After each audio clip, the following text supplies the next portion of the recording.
It's time once again to interview a coach on the Sports Couch Show, brought to you by People's National Bank, serving you with locations throughout Southern Illinois, member FDIC and equal housing lender, and by Mount Vernon Title Company. When you need title work or real estate closings or contract for deed work, Mount Vernon Title Company. During week 3 of the high school football season, Mount Vernon Rams were again at home at Ken Hunt Stadium in a South 7 Conference game against the Marion Wildcats. Rams came out early and got a nice lead, 21-8, and actually led at halftime as well. Second half was kind of a seesaw battle. Marion got their first lead early in the fourth quarter, and it was kind of seesaw from there. But after a turnover, the Wildcats were able to score. Rams had another chance to score near the end, but couldn't quite get it in. Marion holds on for a 37-34 victory. And to talk about it right now is Coach Dan Mings of the Rams. And, Coach, losing's always tough. It is. And, that was one that you could have had, you thought you had, and you did a lot of things right. But just a few mistakes down the stretch, and give Marion credit that took advantage of it. Yeah, they did. And it's one of those things that, we have had a front-loaded schedule this year, so we really needed to take advantage of the 3 games at home. And, we got 1 out of 3, and we lost 1 by 3 points and 1 by 7 points. So, we knew that things were going to have to go 100% right, for us to start the season the way that we wanted to start it. And, they didn't. We fell short twice in games that you can't fault attitude or effort. It's just when the time ran out, we just got into a place in both games where we had a chance to either tie or win a game at the end, and we made critical errors and didn't give ourselves a chance to do that. So, we're sitting here at 1-2, not the ideal situation, but we got to look forward. We got to get better, and we are pretty decent, to be honest with you. Our statistics say that we are. We're so far ahead statistically from where we were last year after 3 games. Same record. Yeah. We were 1-2 last year, but this year, statistically speaking, we're way ahead of where we were last year offensively. Defensively, it looks like we're struggling a little bit and doing some. But there's only 9 points that separates what we did last year and this year. And they were pretty tight games last year that we won. But. Right now, it just is what it is, and we're trying to hang on to young kids and their psyches. That's the biggest thing right now is not the lack of ability to play, not the lack of ability to perform. It's the lack of knowing what to do in big situations, and we're learning those lessons, and they're hard, man. Losing is terrible. Yeah. And I don't want to feel good ever about losing. Right. Well, let's remind everybody, this is not a senior-laden team. You're playing a lot of sophomores out there, 8 or 9, I think, at times. Yeah, we've got 8 or 9, and we're getting ready to play 2 more freshmen, so we're not getting older. You can't turn anybody into seniors. You got to wait for that to happen. Right. So and our seniors, quarterback and Price, Mays and Price, they're performing, pretty well. The big yards and scoring points and those types of things. But when other schools have 20 seniors, and you have 12, and out of those 12, only 6 have ever started a varsity game before this year, it's sort of the tail of the tape right now. And growing pains are hard. I don't know how you were as a young man, but I know that whenever I started to grow, it hurt. Yeah. And this is no different. We're growing, and we're growing every day. And their focus was still there, and we had a good practice today. But growing hurts, and you know what? This is what it is right now. We got it's only 1/3 of the season over. Right. So last year when we had this conversation, it was okay. We still got 6 games left to go. We can still do the things that we need to do, and I'm going to say the same thing. We got 6 games left to go, and we can still do what we need to do to make the playoffs and have that winning record and those types of things that we want to have. But it's a little bit different. Because we graduated 2 really big senior classes back to back, and so some of these young ones are just going to have to step up and get better at what we do. Yeah. Well, and I don't like it when people try to criticize somebody for one play that they say cost them the game, because that's never the case in the game of football. There's not one play that costs you the game; it's a combination of plays. And if somebody can take a look at the bad snap, they can take a look at the interception, they can take a look at getting beat on defense on a 65-yard bomb. It's not one play that cost you the game. It's an accumulative effect of plays that take place during the game. So I don't want any of those young guys to hang their head and think I cost the team the game, because they didn't. It's a combination of things, and they shouldn't. And I think there was like 142 plays in that game. Yeah. And it came down to 3 points out of 142 plays. Yeah. So if you can see the big picture and see actually how well we're playing for the experience level that we've got, it really is tremendous. But I hate sounding. I'm disgusted with myself sometimes for sounding positive whenever we're not winning, and it's just such an aggravation to me, because they put in the hours, they put in the time, the coaches put in the hours, they put in the time, the community showed up. Everything is going like it should, except the end of the game score. But when people look at that, and maybe they do, maybe they don't understand how actually good we are for where we are. Right. It's pretty extraordinary, to be honest with you. Yeah. It was a nice quarterback you faced the other night. Roper did a nice job. He passed for over 200 yards. It's not often that somebody throws for over 200 yards against the Rams, but you got to tip your cap to him. He did a nice job and made some plays. Yeah, and it was big plays. Yeah. It wasn't the possession plays. It was, I think, probably 120 of those yards came on 2 passes. Right. So we did our job, except for twice. Right. Except for twice. Right. We did our job. Yeah. We held their running game in check. Yeah. Until we didn't. Right. And it was just one or two things that happened to us, and you know what? It's not even a regroup and refocus and re-challenge. It's stay the course. We can't get so upset right now. We want to be.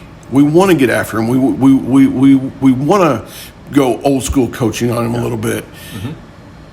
But they don't know what they don't know. Right. And so right now, everything that they're getting, they're putting in that toolbox. Everything that they're getting there, it's one more thing that they learn, that they won't make that same mistake again. So, again, I love these boys and my coaches and this town, and that's the thing that actually hurts. Winning and losing happens. And I always say that. Wins and losses, they're going to happen to you. It's the feeling that you're letting somebody down. I think that's the part that hurts the worst for me, and my coaches, because we do love Mount Vernon, and we don't want to let people down. We want to make people proud, and we want to keep the stands full, and we want to be competitive, and all those things that we want. We feel like we're letting everybody down, but in truth we're not.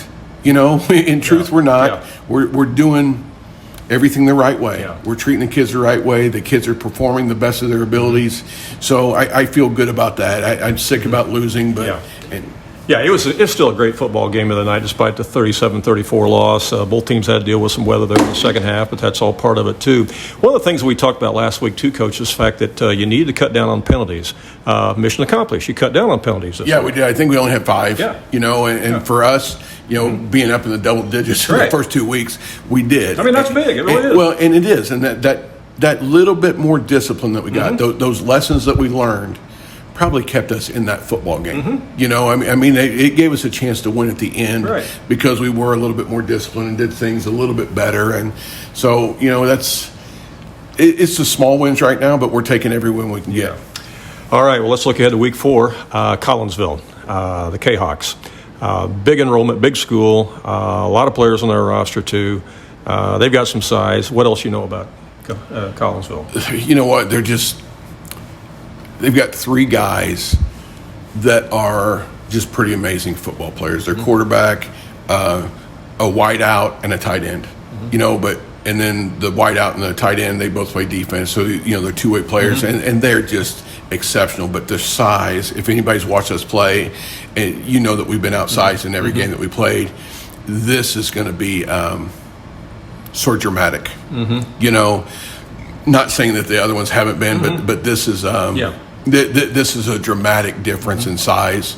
But we're preparing our kids. We know what we're doing. We know what they're doing.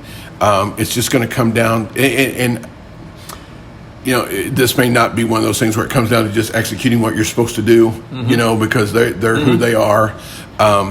And the size differential, I think, is fairly dramatic this week. But with that being said, our kids are practicing well. They're game filming. They're practice. We watch the practice film. The adjustments that we're making, they know what to do to have a chance to be successful. So that's what we're going to go into. I've had a few people ask me, the situation with Collinsville as well as Granite City. Where does that stand at right now? Is it potential still that they could become members of the South 7 Conference? Well, to be honest with you, Randy, that's way above my pay grade. Okay. I don't know. That's something that Seth and the other ADs are going to get together. And they're, I know it's football only stuff right now. Yeah, but everybody's playing them is what I'm getting at. Yeah, so everybody's playing them right now. Right. But just personally, do I think it's in the long-term best interest for a school of 1,200 to be playing a school of 2,500? Probably not. Yeah. That would be like the Black Diamond inviting us in. Right. In our down years, there's some teams that would compete with Mount Vernon. Sure. But in our up years, there would never be. Right. You know what I mean? So it's the same type of situation. And I think that, Collinsville hasn't traditionally been strong in football, but over the last 5 years, they're on the upswing. They're on the uptick. So it's sort of a double-edged sword. Do we need competition to play? Yes, we do. Do we need it to be, 700-800 more students to choose from than what we've got? Probably not. Yeah. So I don't think that personally I would be in favor of it. Granite City, it's sort of the same thing, and it's hard to rationalize. A school that size that's been struggling as bad as they have been. But if you had to pick one or the other, I'm picking Granite City. Well, sure. I'm not picking Collinsville. But, like I say, I don't get to really make any decisions on that. Whatever they do, we're going to play who's in front of us, and it doesn't matter. Right. Sort of like what's coming down the road. It doesn't matter. We're going to go. We're going to show up. We're going to prepare. We're going to play. We're going to do our best. Right. And whatever that they decide is what they decide.